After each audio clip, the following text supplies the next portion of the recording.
आणि आम्ही अशा संगतीत वाढलेलो आहोत की आम्हाला संतांचे पूर्ण अभंग, पूर्ण तर नाही पण कमीत कमी निदान अर्धे तरी अभंग मला पाठ आहेत. आणि ते अशा श्रीमूर्तीला आम्ही विसर्जन किंवा मिरवणुकीमध्ये आम्ही आमच्या तोंडून असे शब्द बाहेर पडतात.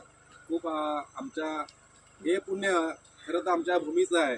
कारण ही भूमी आम्ही भारत मातेला माता म्हणतो.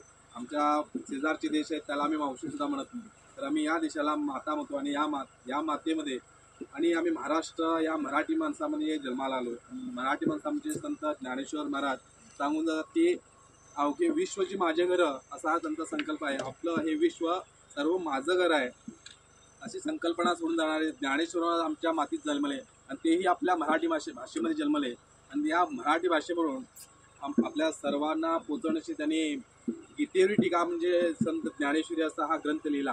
आणि त्या ग्रंथाच्या माध्यमातून आम्हाला आता विश्वात्मकी देवेन वागितले तोसावे तो सोनीमध्ये जाय पसाय जाणं असे सुंदर सुंदर बोल इथं लिहिले. आणि गणपती हा खूपच म्हणजे आधी बी आहे आणि त्याचा अंतही नाही असा हा गणपती. एका अभंगामध्ये म्हटलेला आहे की जेव्हा पार्वतीचे लाविता लग्न तेव्हा नव्हता हा गण, पण शिवाचे लग्न तेही लाविले गणानं. म्हणजे ज्या वेळेला पार्वतीचं लग्न लागलं त्यावेळेला गणपती नव्हता आणि शिवाचं म्हणजे शंकराचं जेव्हा लग्न झालं त्यावेळेला गणपती होता, असं हे वर्णन गणपतीचं आहे. म्हणजे अनादी काळापासून खेळत आलेला. आत्ताच परवा आमचे विष्णू काका ते खूप वाचक आहेत, त्यांची आमची याच्यावर विषयावर चर्चा झाली. खूप सुंदर त्यांनी आम्हाला कथन करून सांगितलं की गणपतीचं सुरुवात कशी झाली. आणि या विषयावर तर बोलायचं खूप आहे पण आम्हाला आता टायमिंग नाही आहे. आणि सर्व आम्ही जमलेलो याच बाप्पाच्या चरणी लागलेलो आहोत की आम्हाला सुख समृद्धी सर्व देवो वर आमच्या गावाला समृद्धी येऊन सर्व भरभराटी प्रत्येकाच्या आयुष्यात भरभराटी येऊ. आणि आमच्या गावामध्ये आता आम्ही सर्व मंडळी 2 गणपती आहेत, तरी आमच्या सार्वजनिक गणपती जो पूर्व परंपरेने चालत आलेला गणपती आहे तो आज विसर्जन 11 दिवसाचा आहे. आणि आमची सर्व सभासद मंडळी खूप मेहनत घेत आहेत. आम्ही जरी परगावी कामानिमित्त असलो तरी इथली जी आमची राहणारी मंडळी आहे सर्व जातीनिशी हजर राहून प्रत्येक कामात त्यांनी हातभार लावून मन मोकळेपणानं आपल्या वाट्याला जे काम येतं ते आम्हाला न कळता सुद्धा ते आमचं काम आहे असं त्यांनी समजून सर्व आता मंदिरसुद्धा इथं घडत आहे. आणि या मंदिराला त्यांनी खूपच मेहनत घेत आहेत. आम्ही जरी परगावी असलो तरी त्यांनी आम्हाला काही न तुम्ही चिंता करू नका आम्ही इथं आहोत असं आश्वासन देत त्यांनी ती आश्वासनंसुद्धा पार पडलेली आहेत. आम्ही खरोखरच त्यांचे आभारी आहोत. कारण आम्हाला इतकं मोठं मंदिर झालं. आम्ही आता गणपती लावून पाहिलं तर स्लॅबसुद्धा झाले होतं. इतकं सुंदर काम चाललं आहे की आम्हाला काय त्याची चिंताही वाटली नाही. तर हे सर्व श्रेय इथं असलेल्या सर्व आमच्या सभासद मंडळी, गावकरी मंडळी, आजूबाजूचे जे घरं आहेत मंदिरच्या बाजूला त्यांनी काय सपोर्ट केला की काय चोरी होऊ नये याच्यावर लक्ष देणं, ह्यापासून ते पूर्णच जे गावकऱ्यांनी केलेले आणि गावकऱ्यांनी देणगीच्या रूपामध्ये दिलेले पैसे काहीतरी सिमेंट म्हणा किंवा इतर काही गोष्टी ज्या देणगी रूपात दिलेल्या आहेत, खूपच त्यांचा आम्ही आभार मनापासून मानतो. कारण अशा या ठिकाणी आम्ही प्रत्येक ठिकाणी जातो पाहतो तर मोठमोठे उद्योजक असतात ते बाप्पाला किंवा कुठल्याही मंदिरसाठी देणगी देत असतात. पण इथे लहान तोर न करता 10 रुपये 20 रुपये अशी कोणतेही अट नसताना त्यांनी आपल्या बाप्पाचरणी मंदिरासाठी किंवा आमच्या या मंडळासाठी देणगी दिली. त्यांची आम्ही पूर्णपणे आमच्या मंडळाच्या वतीने आभारी आहोत. आणि यानंतर सांगायचं उद्दिष्ट हे आहे की गणपती का करावा याचं उद्दिष्ट एकच होतं की पहिले घरोघरीच गणपती होते, पण टिळकांनी आपलं सर्व गाव एकत्र जमावं व जे काही बिखरलेले आहेत ते एकत्र येऊन या गणपतीचं आरती किंवा एकजूट व्हावं, व्यक्ती सर्व बिखरलेली व्यक्ती एकजूट व्हावी हे मुख्य उद्देश आहे. जर आम्ही आरती मंडपामध्ये जर आरती चालत असेल तर बाहेर न बसता आमचं एक कर्तव्य आहे की आम्ही या बाप्पाचरणी किंवा इतर कोणत्याही मंदिरामध्ये आपण गेलं पाहिजे. कारण आता आम्ही पाहतो आहोत की हिंदू आणि मुस्लिम याच्यामध्ये किती गैरवर्ताव चालू आहे. मुस्लिमला पाहता तुम्ही तर ते हातपाय धुल्याशिवाय आपल्या मशिदीत जात नाहीत. आधी अनंत काळापासून आमची सनातन संस्कृती आहे. सनातन पासून त्यांनी शिकलेले आहेत, पण आता आम्हाला खरोखरच लाज वाटते की आम्ही त्यांच्याकडून शिकावं. इतकी आम्हाला लाज वाटायला आहे की आम्ही हातपाय न धुता किंवा कुठल्याही विपरीत परिस्थितीत आम्ही मंदिरकडे जातो किंवा मंदिर सोडून मग बाहेर कुठेतरी गप्पा मारतो. आरती चालत असली तरी आम्ही गप्पा मारत असतो. असं न करता आपला हिंदू धर्म जर जगवायचा असेल किंवा जागायचा असेल तर हे आम्ही सर्व सर्व मिळून ते केलं पाहिजेत. कारण आम्ही आज केलो तर ते पुढच्या पिढीला आम्हाला सर्व दिसणार आहे. जर आम्ही आत्ता केलो नाही, आपण आत्ता जर हे टप्प करून ठेवलं तर पुढची पिढीला हे समजणार आहे. आतापर्यंत जे आम्ही आरत्या वगैरे गातो आहोत ते अनादी काळापासून दिलेले आहेत, ते आम्हाला माहितीच नव्हत्या. आता समर्थ रामदास कधी होऊन गेले ते आता आम्ही जी हनुमंताची आरती गायलो ती समर्थ रामदासांनी म्हटलेली आहे. पण समर्थ रामदासांनी जे पुस्तकामध्ये लिहिलं ते कोणीतरी या गणपती मंदिर समोर या कुठल्या ते मंदिरामध्ये ते बोलले असतील. तेच आम्हाला माहिती आहे. जर त्यांनीच त्यावेळेला बोलले नसते तर मी आज आरती बोललो असतो का? तर आम्हाला आरती पाठ झाली असती का? नाही झाली असती. तर आमचं जे प्रत्येक हिंदूचं किंवा प्रत्येक तरुणाचं प्रत्येक व्यक्तीचं ते काळाची गरज आहे. कारण जर आपल्या मुलांना ते आम्ही शिकवलं नाही तर ते पुढे जाणार नाही. जर आमचा हिंदू धर्म आमची हिंदू भूमी जर जगवायची असेल तर ते आपणच आपल्या आचरणात आणलं पाहिजे. आपल्या घरामध्ये रोज आरती चालली पाहिजे. रोजच नसली तरी आपल्या घरामध्ये पाठांतर म्हणतात की ते केलंच पाहिजे. कारण आपल्या हिंदू धर्माशी ते खूप निगडीत आहे.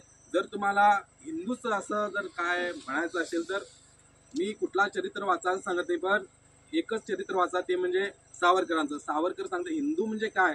जर तुम्हाला कळायचं असेल तर हिंदू कशासाठी जगायचा आहे तर खरा इतिहास वाचायचा असेल तर सावरकरांचा माझी जन्मठेप नावाचं पुस्तक आहे, स्वतः लिहिलेलं.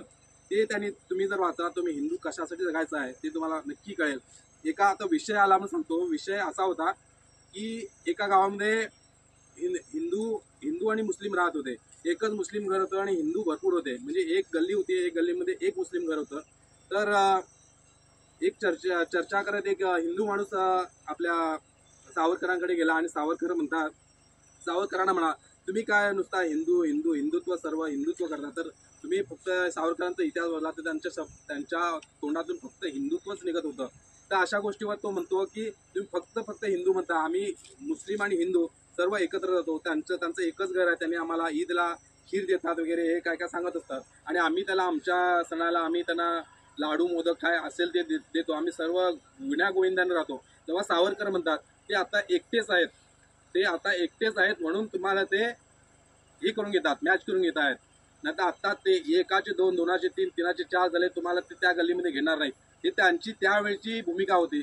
तर ती जर तुम्ही वाचला तर तुम्हाला आत्ता कळेल की आम्ही आत्ता काय करतो. आणि आत्ता घडलेलं आहे अशी परिस्थिती की हिंदुत्व असंच घडलंय, असंच आमचं नाही होत झालंय. आता एक मुस्लिम जर वाढला तिथे दुसरा आहे, तो दुसरा, तिसरा चौथा, असं त्यांची एक गल्ली होते. एक गल्ली झाली की एक मस्जिद झाली. असं हे हिंदुत्व आमचं नाहीच. आणि त्यामध्ये आम्ही जाऊ शकत नाही. आता जर तुम्ही नंदगडला गेला तर हिरवे झेंडे, 3 हिरवे झेंडे दिसणार तुम्हाला मस्जिदीवरती, सगळ्यात मोठे. तर का आता आमचं हिंदुत्व तिथं कमी पडतंय. आम्ही कुठे आता आमच्या मंदिरावरती आम्ही एक भगवा झेंडा लावलो नाही. का नाही लावलो? आमच्याकडे पैसे नव्हते असंही नाही, कारण आमच्या माइंडमध्येच नाही आहे. कारण ते आपल्या माइंडमध्ये पाहिजे की आपण हिंदू आहोत. आमच्या घरावरती एक हिंदू भगवा झेंडा पाहिजे, काहीतरी हिंदूसाठी पाहिजेत. आमच्या गळ्यामध्ये आज हिंदुत्वाचा आहे, हे हिंदू भगवा आहे आपल्यासाठी. पण हे आपण हे बोलून चालत नाही, पण आपण कर्मातूनही केलं पाहिजे. आपण भजन गायलं पाहिजे. आम्हाला येत नाही बसायचं नाही, त्यांनी गायले तर आम्हाला येलच पाहिजे. कारण आमच्या जर लक्षात ते असेल तर पुढची पिढीला आम्ही ते देऊ शकेल. त्याच्यासाठी हिंदुत्व जगायचं आहे. फक्त आम्ही गणेशोत्सव करून जर 5-4 आरत्या म्हणून जर गप्प बसलो तर होणार नाही. कारण ते आम्हाला पूर्ण स्तोत्र पाठ झाली पाहिजेत की ते जर आम्हाला पाठ झाली तर पुढच्या पिढीला पाठ. पुस्तकं नाही शिवू शकतात, पण जे माइंडमध्ये असतं ते नाही होऊ शकत नाही. आम्ही कुठेही ते वधू शकतो. जर पुस्तकच नाही, आता बघा तिथे जर आरतीचं पुस्तक नसेल तर आम्हाला कुणाला एक आरती येत नाही. तर का आता आम्ही ते पाठांतर केलं. फक्त आम्ही आरत्या केव्हा करतो? जेव्हा गणपती येतो तेव्हा आम्ही आरत्याचं पुस्तक पडतो. तर आम्ही रेग्युलर जर ते पाठांतर करत असलो तर आम्हाला पुस्तक घ्यायची गरज सुद्धा पडत नाही. तर अशा जर हिंदुत्व जर जगायचं असेल तर मी पुन्हा एकदा सर्वांना विनंती करतो की हिंदुत्वासाठी म्हणून आपल्या घरामध्ये किंवा आपल्या मुलांना हिंदुत्वाच्या गोष्टी, जिथं मंदिर, आता आईंची उपासना चालते, आईंच्या उपासनेमध्ये किती सुंदर अर्धे म्हणतात की आमचा तो मार्ग नाही, आमचा हा मार्ग आहे.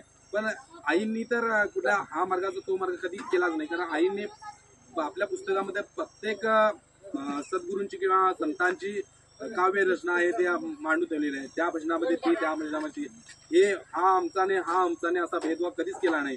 पण काही लोक ते आईंचं, ते संतांचं, ते असं ते तसं असं, मग आमच्या हिंदुत्वामध्ये हे भाग पडले. का पडले? तर आमच्यामुळे पडले.